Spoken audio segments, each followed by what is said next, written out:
Hello and welcome to Farmtastic CSA Cooking. My name is Tony. I'll be your host and tour guide as we travel some of New Jersey's certified organic farms, gathering the ingredients of the season and bringing them to our friend Chef Kim of Jammin Crepes in Princeton, New Jersey. Now this month we kind of have a special 2-for-1 going on. We've got two farms symbiotically working together at the same location in North Hunterdon County.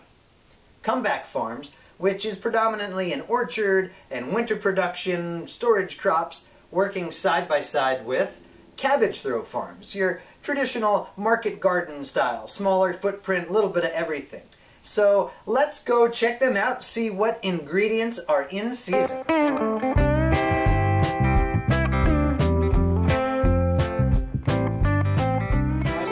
Mark Kennette, owner-operator of Comeback Farm, Hunterdon County, New Jersey.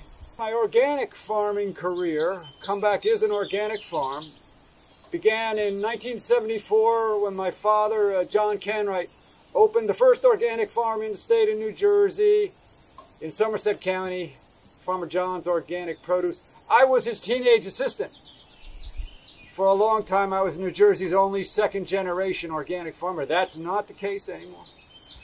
Comeback Farm is a diversified organic vegetable and fruit farm. My ownership began here in 2003, so it's the second farm of my life. Comeback has the largest organic orchard in the state of New Jersey. Comeback Farm also is actually two farms in one property.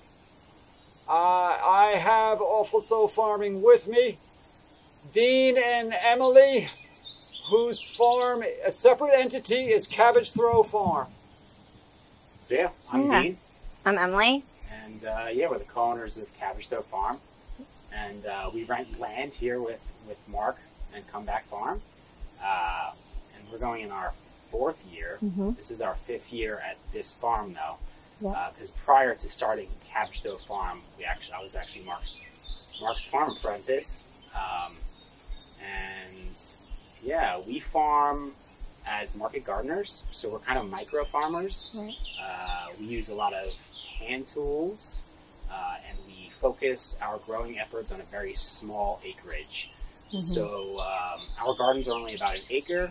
We're on a 40-acre farm, so a very small parcel of this farm is we actually tend to.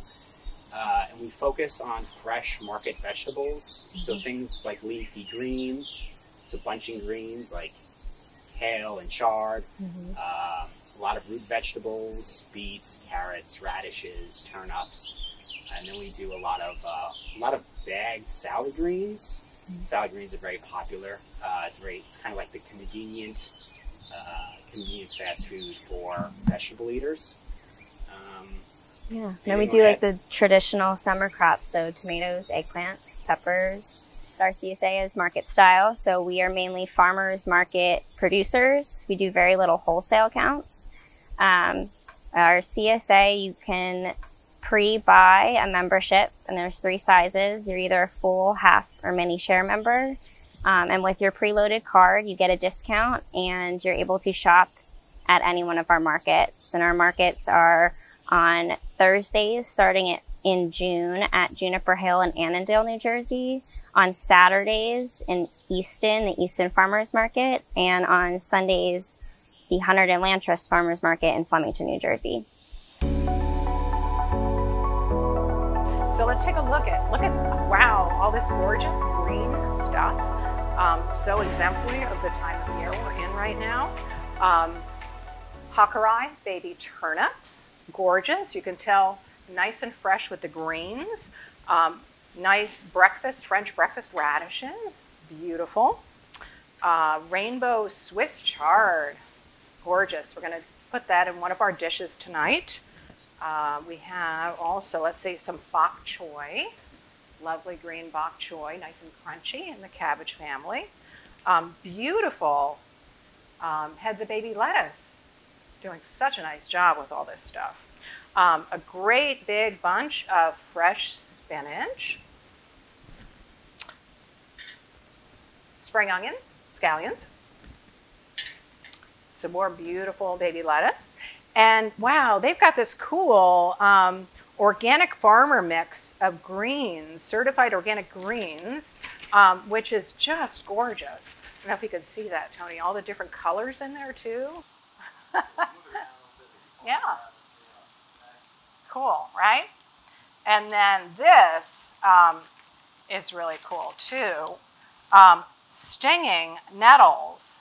And I'm not going to reach in the bag until a little bit later when I put my gloves on, because they are called stinging nettles because they really do sting when you touch them before they're cooked. But they have a lot of great medicinal qualities and really fun to cook with. So we're going to put those in one of our dishes. They've also supplemented with some nice storage crops, great big sweet potatoes and rutabaga, and some other special things that we're going to look at when we go out to the crepe grill in a little bit. So lots of gorgeous stuff. So excited to make some really great things tonight. One of the first things we're going to do is a spring green frittata, and we're going to do an oven-baked frittata because I think it's a little less intimidating for most people. We're going to put the chard in there and the nettles and the spinach. But this is really, this recipe, which we're going to have available for you too, is more like a formula. So you can use all kinds of different spring greens or summer greens throughout the season for the frittata. So in this week's CSA box, or some of the things you'll find at our markets, are a lot of baby greens. One of our most popular baby greens, our signature bag, is going to be our farmer's mix. It's a mix of 3 different mustard greens, so it's a little zesty, but not over the top. It starts with this amara, which is a Ethiopian kale. It has some mustard flavor to it. We like to cut it about 4 finger length. So it's nice baby size that you can eat as a salad. Yeah, so Emily was talking about the farmer's mix, which is a bagged baby green. We also do a lot of cooking greens early on this season. So right here is a bok choy, and you can find these at farmers markets early on in the year. We like them really small. They're extremely tender. And a lot of people are sauteing these greens with a lot of olive oil and garlic. Keep it simple. You can see some of these things have a little bit of bug holes on them, and that's really no big deal. It's kind of proof of organic. It shows that the farmer's not overly applying pesticides, and that their farm is healthy and vibrant just because they're part of an ecology. Lastly, this is something else that we've been doing. This is one of our favorite lettuces. It's a smaller lettuce that grows quicker. It's called Little Gem. They're romaines. And so these you can find definitely in May. And like you see, they're just growing out in the field. No need to grow them in a greenhouse. So yeah, great for Caesar salads, adding to sandwiches, whatever. It's lettuce.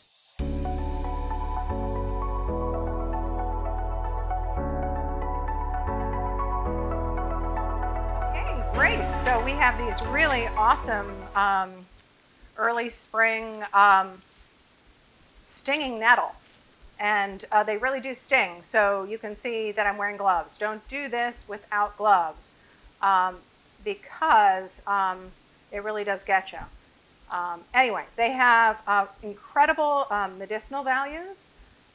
So people traditionally like to make a tea with the stinging nettle, and that is something that really is quite delicious. So you can do exactly what I'm doing here and just pluck your leaves off of the stems, and then it's 1 cup of packed leaves to 2 cups of water. You put it on the stove and you just steep it, bring it to a boil, and let the leaves steep in there for a little while, and you get infuses the water with a nice green tint, and you get this nice kind of toasty green tea flavor, and very medicinal. It has very high in vitamin A and C, and then also has great anti-inflammatory properties.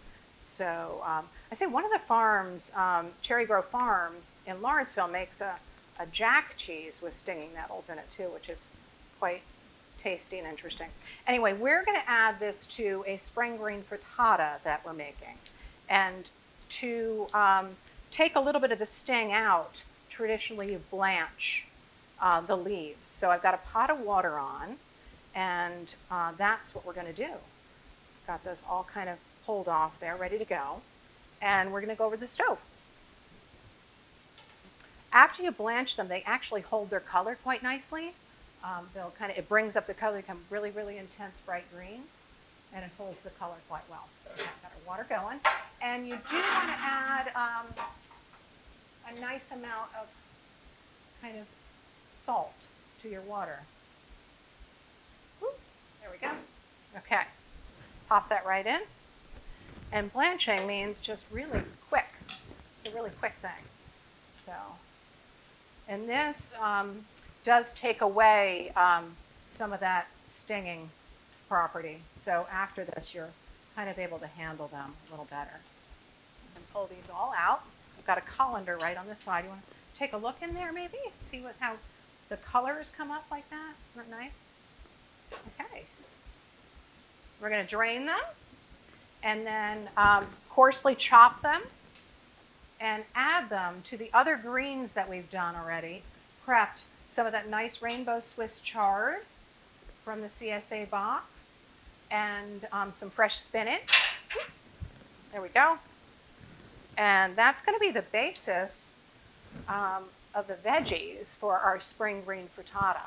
And I think, as I mentioned before, this is kind of like a formula. So throughout the summer season, if you want to make this really nice oven-baked frittata, you can use all sorts of different greens. I'm just squeezing out a little bit of water. We don't want to have too much water. Okay. And I'm going to chop these up.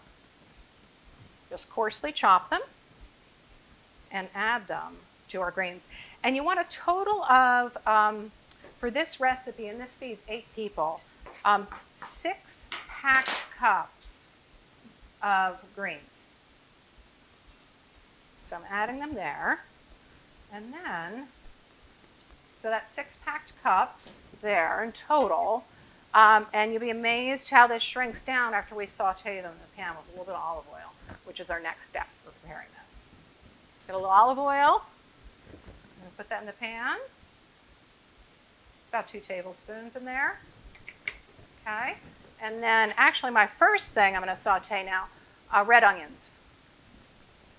So some kind of an onion in the onion family here. You could use leeks. You could use shallots. I'm using some red onion. There we go. And we're going to do pepper, salt.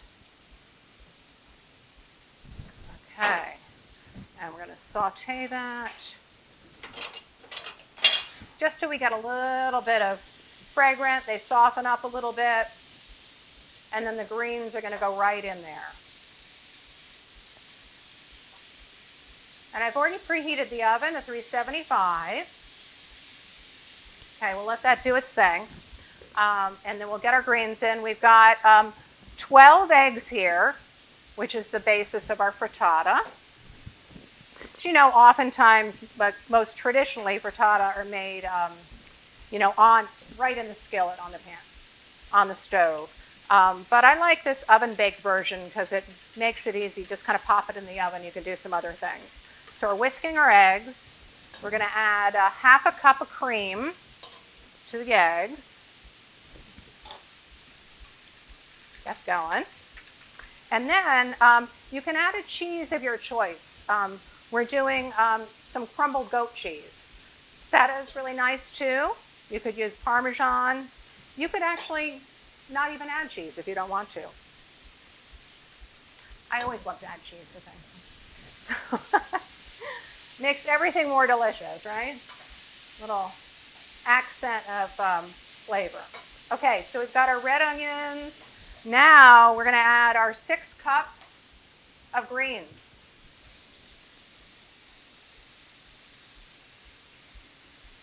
And it looks like a lot, but the 6 cups of packed greens is probably going to reduce down to maybe 2 cups in the end. But it'll be all that delicious concentrated nutrients and flavor. There we go. Okay, so we're just going to do this. I'm going to add a little bit more seasoning to my greens. And we're just going to saute these until they wilt down.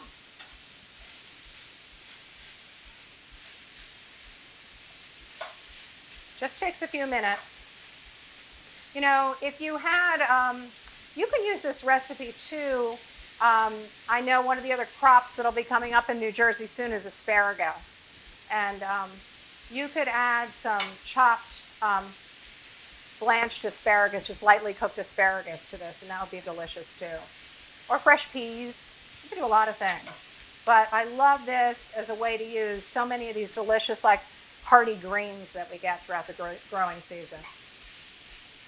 Okay, and there we go.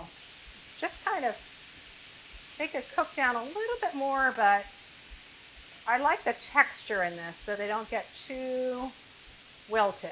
Okay, we're just going to set aside and let it cool a little bit, get the rest of the other ingredients together, and we'll put it into our springform pan.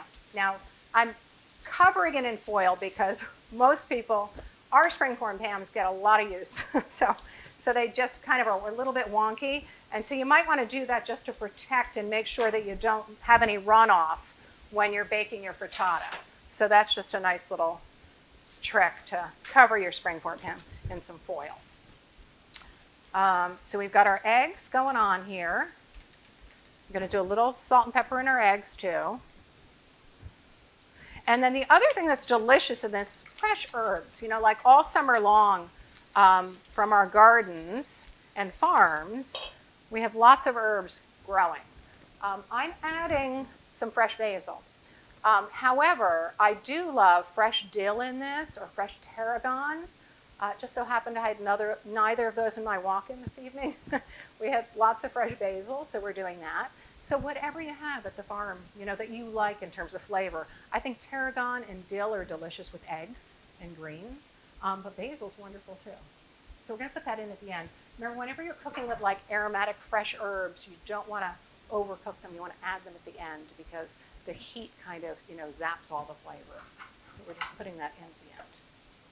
Stir that in. I can smell it. Delicious. Okay. So we got that going. All right. And now we're going to add our greens to the eggs. And then pop the whole thing in the oven. And it takes about 35-40 minutes to cook. So in the oven. And what's great about that is you can be doing something else and just kind of walk away. I'm going to stir that all together. Make sure it's nicely incorporated. Next. And I've also sprayed the inside of the springform pan. Unless you're somebody really lucky who has one of those great non-stick springform pans, which is a great tool as well. I have one at home. Okay, there we go. I'm just going to spread it around like that. See that? Looks good already if you like raw eggs. I know it's going to be delicious. Okay. Of course, I'm going to do this. Pop that right in the oven. Okay. I'm going to put on my timer for 35 minutes. And that's going to be a delicious meal. That's like a full entree meal. Okay. So we're going to move on next. Just going to clean up a little bit here. And we're going to make some really nice fermented radish and spring onion pickles. And it's going to, again, going to be a really nice formula that you can use throughout the summer season, fermenting fresh vegetables right from the farm. Okay?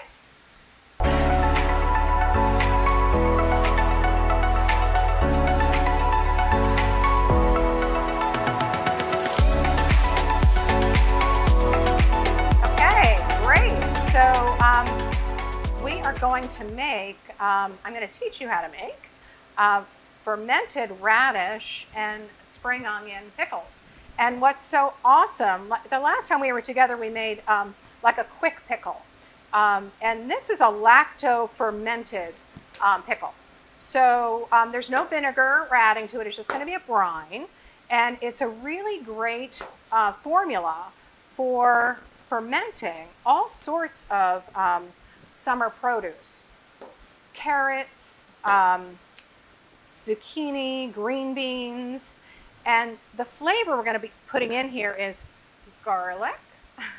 I have 1 clove of sliced garlic that's going in there with the radishes. And I'm doing a filling right now, a sterilized, and you can really just sterilize it in your dishwasher, a real hot cycle.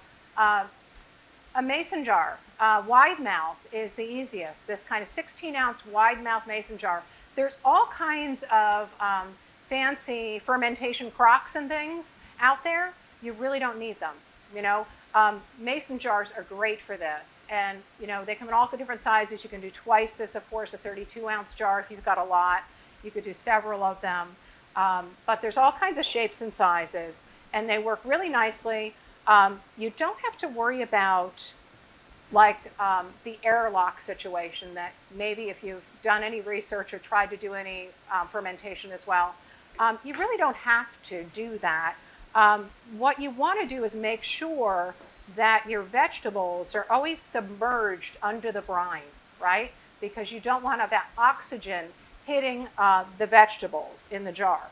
So as long as you keep it submerged, and I'm going to show you how to do that, you don't have to worry about having a fancy fermentation crock. If you have one, great, but don't worry about it. Now the scallions, the spring onions, I'm going to slice in just kind of nice big chunks, add some pretty color, and you'll find like this type of a fermented pickle is such a delicious accent to add to a charcuterie board, or you know, if you're putting out like meats and cheeses and things like that, or in a salad, adds just like this really nice pop of flavor. I mean, fresh, lovely, you know, garden radishes like this are great in a salad plain, but when you have them fermented, they have this incredibly wonderful flavor, and they pick up the garlic and any other herbs that you're adding in. We're going to add some bay leaves in. I like the flavor of that. If you had some sprigs of fresh tarragon from your garden or the market, that would be delicious too. Sprigs of fresh dill would be nice as well. Okay, let's get this going now. So we're going to get this all packed in here, and it takes a few days. You know, the quick pickles you do with the vinegar, and they're ready right away, which is great. These will take a few days, maybe like 5 to 6 days. Some of that is dependent on the temperature where you keep them. So you're not refrigerating these. They're going to sit right out on your kitchen counter or someplace out of the way. What's also nice, we're going to add some more of these onions in here, is that the clear mason jars allow you to kind of watch the fermentation process too. Sometimes if you get those crocks, you can't see what's going on. You have to open it up. But here, because what happens is they start kind of bubbling up a little bit, and you'll see that kind of action happening when you're using the glass jars. Okay, let's get a couple more in here. 2. Okay, yeah, I love these. Great in sandwiches too, like grilled cheese sandwiches, to add some pickles in there, fermented pickled veggies in there. So yum. Okay, here we go. So this is the easiest thing in the world. Here's your ratio, is 1 cup of filtered water, okay, to 1 teaspoon of kosher or pickling salt. This is what we use in the kitchen here at Jammin Crepes. The Morton's canning pickling salt. You want to use a pure salt. So there's 3 things that are really important when you're making a fermented pickle. The 3 Qs, I call them. Quality of the produce itself. Start with the very freshest organic produce, because it's not going to get better when you pickle it. If you're going to take the time to do it, you want to have wonderful fresh organic produce. The quality of the water, it should be filtered water, so it doesn't have any fluorides or additives and things like that. So you want to have filtered water, and you want to have good, pure salt with no kind of anti-caking kind of additives and things like that that can be in table salt, okay? So the 3 Qs, remember, quality. Quality produce, quality water, quality salt. So we are going to just stir this up to dissolve the salt in the water to make our brine. Okay? Couldn't be easier. You don't have to go near a stove or anything in the summertime. We're going to pour this right over top of our veggies to cover. Look at that. Okay. Got a little something in here I want to take out. A little green. Oh, that's my bay leaf. Excuse me. Let's do this. Okay. Great. Okay. So you see how they float up like that? What you need to do is, these are great. This is just a fermentation weight. So I'm going to put that right on top to press down. We had a little overflow, and that's okay. A little spillage. Boop. Okay, so that's ready to go, and that can sit on your kitchen counter. That is, there's no air getting to those vegetables because you can see the surrounding kind of rim of water, and everything is under there. Now, if I had planned a little bit better and filled a little less veggies, I mean, this is fine. I'm going to leave that on my kitchen counter, and it's going to take probably 5 to 6 days, depending on the temperature. And you'll see the bubbles kind of start to bubble up. When they're ready, the way you tell is by tasting them, right? And so when you like the flavor, they're ready. And if you leave them out in the warmer temperature, they'll continue to ferment and get stronger. If you put them in the refrigerator, that's a way of holding them. So get them to the flavor that you like and then put them in the refrigerator. And then they're going to last for several months. It'll be really good. So this is a great formula. Again, 1 cup of water, filtered water, to 1 teaspoon of salt. And that's perfect for a 16-ounce jar. If you're doing a 32-ounce jar, double that. And use whatever fresh produce that you like. I like shaved carrots, so I take like a vegetable peeler and shave them raw, put them in there. That's great. You can do beets as well. I just recently did Swiss chard stems too. There's all kinds of nice, fresh, crunchy produce that works really well. So have some fun with it this summer. I think you'll really enjoy them. Oh, I know. I was going to say, if I planned a little better, there are these wonderful one-piece plastic reusable lids that fit on the mason jars. A great thing to invest in if you'd like to. Oh, Nagisa, yeah, I've got those carrots over there. Let's show them the carrots. So we did these carrots the other day. And these are the ribbons of carrots. A really nice pickle. So that's something fun to do too. And this is a 32-ounce jar. And they'll just take a few days, and they're super delicious. You're going to love them. Okay? Asian pears. Look at them all. Plums. European plums. Apple bloom, the variety Enterprise. And this very heavy bloom set is because the trees were rested last year. The frost knocked down the bloom last year. The trees were rested, and they respond by producing very heavily the following year.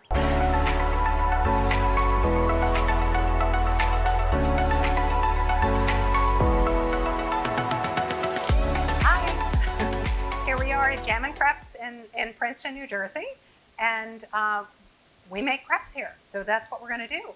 And we're going to feature from Comeback Farm, that came in the CSA box this week, a couple of the fruit butters. There's an Asian pear butter and there's a peach butter, and we're gonna do them, but serve them on the crepe. So here we go. We're gonna make a crepe right on the griddle here, the restaurant.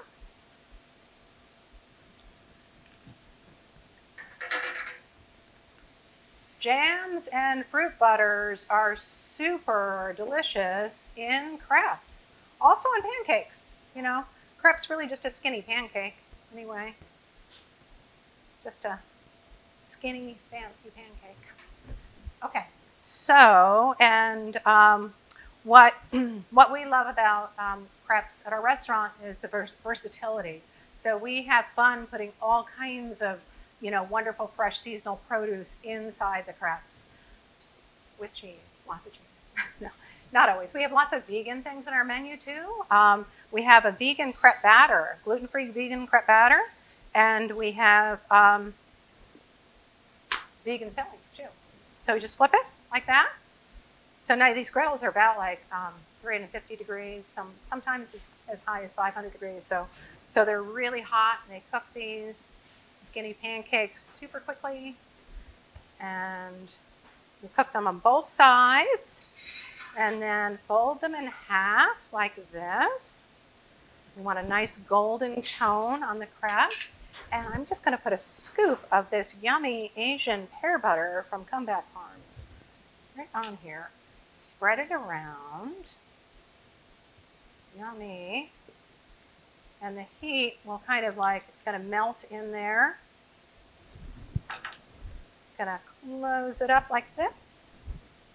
And again like that. And you could put a little more dollop on top as well, or maybe just like a little powdered sugar. Probably doesn't need anything though. Got that nice golden color. It's going to be super delish. Okay. I want to make another one because we really should try the peach butter too. We've got 2 different fruit butters. And it looks like there's no sugar added, so 100% fruit. Okay, so we're going to make another crepe here. Secret to making a crepe on these griddles is really spinning the batter all the way out to make it nice and thin. Okay, and then they cook really quickly, which is awesome. We have all kinds of delicious savory fillings that we put in the crepes too. And all the things that we like to preserve as well. One of our more popular sweet dessert crepes is called Feelin' Peachy. And we, throughout the peach season in New Jersey, which is July, August time, we preserve the peaches in just a simple syrup and put them up in jars, and then we dice them up, and all year long, then we're able to serve them in the sweet crepes. We usually top them with then we make a fresh raspberry sauce. It's peaches, fresh raspberry sauce, and nice whipped cream. That's our Feelin' Peachy crepe, one of our more popular sweet crepes. Anyway, I'm excited to try this peach butter from Comeback Farm. Okay, we're going to fold our crepe in half. And we're going to put the peach butter in this one. There we go. Okay. Spread it around. It's going to be a really nice, I'm going to do this for breakfast or dessert. There we go. Okay, we've got a Asian pear butter and now a peach butter. Yum. Looking forward to trying those. All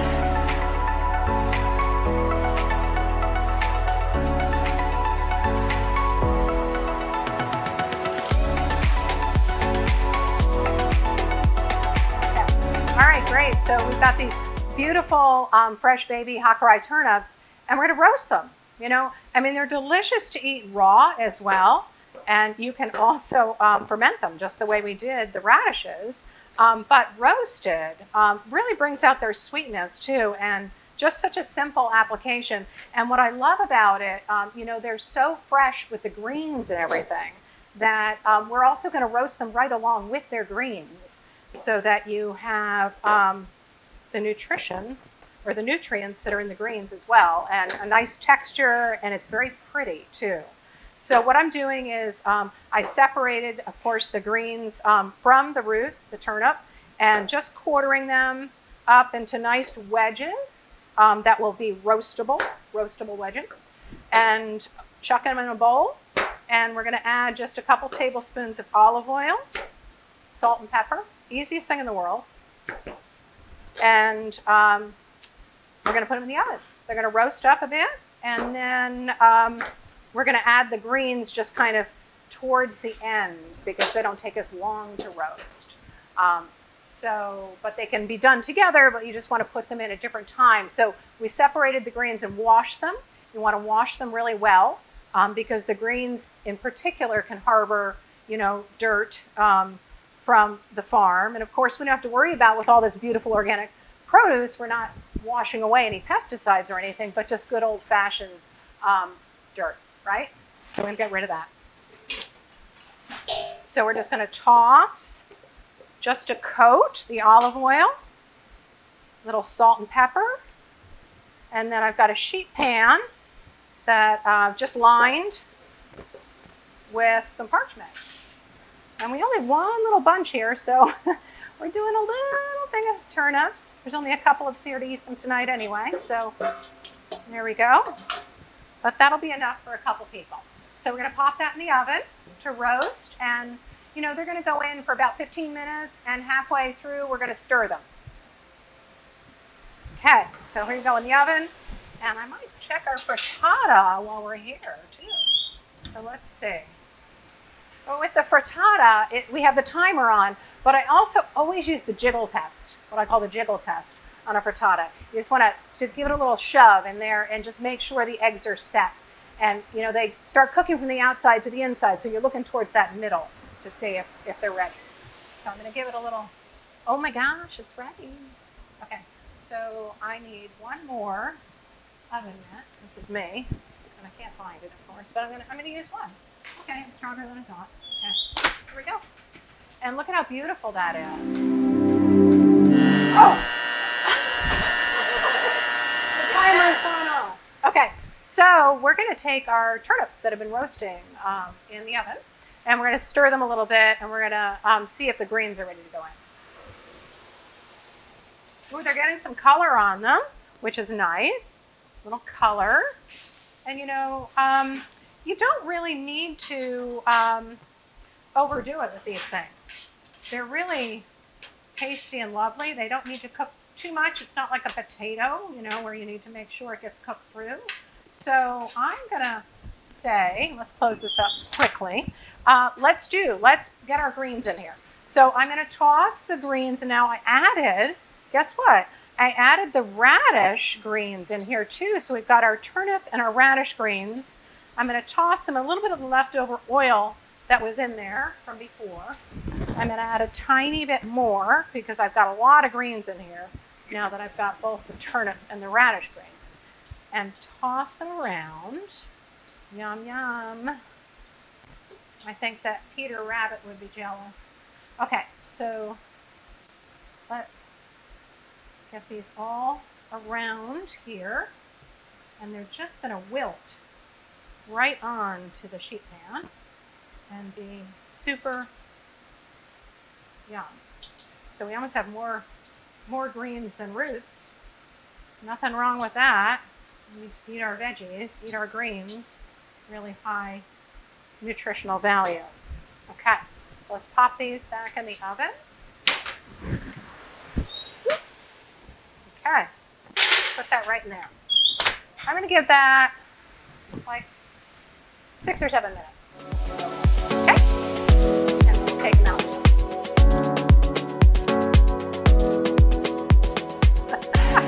Okay, so I'm pretty sure that our roasted turnips and greens are ready. So we're going to get them out of the oven, and we're going to get our frittata out and cut it too.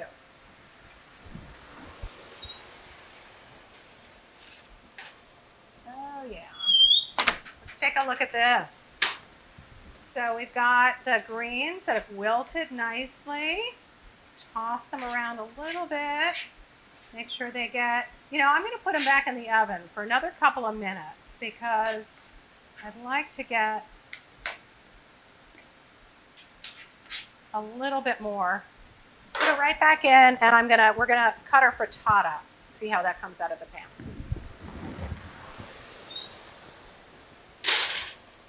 Okay. Whoops. Okay. Actually, we took it out earlier. I was just heating up again, warming it to make sure it was nice and warm for us. So the beauty of the springform pan, and actually what you want to do too is just to make sure, kind of use a knife kind of all around the edge to make sure it's going to come free, which I think it is. gonna pop open our springform pan. Doo-doo. Okay. Now we've got this nice, steaming, delicious frittata. Got a cut of serving wedge. This is serves just about 8 people.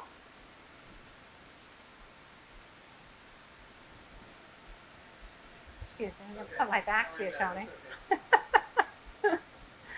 All right, we'll do this.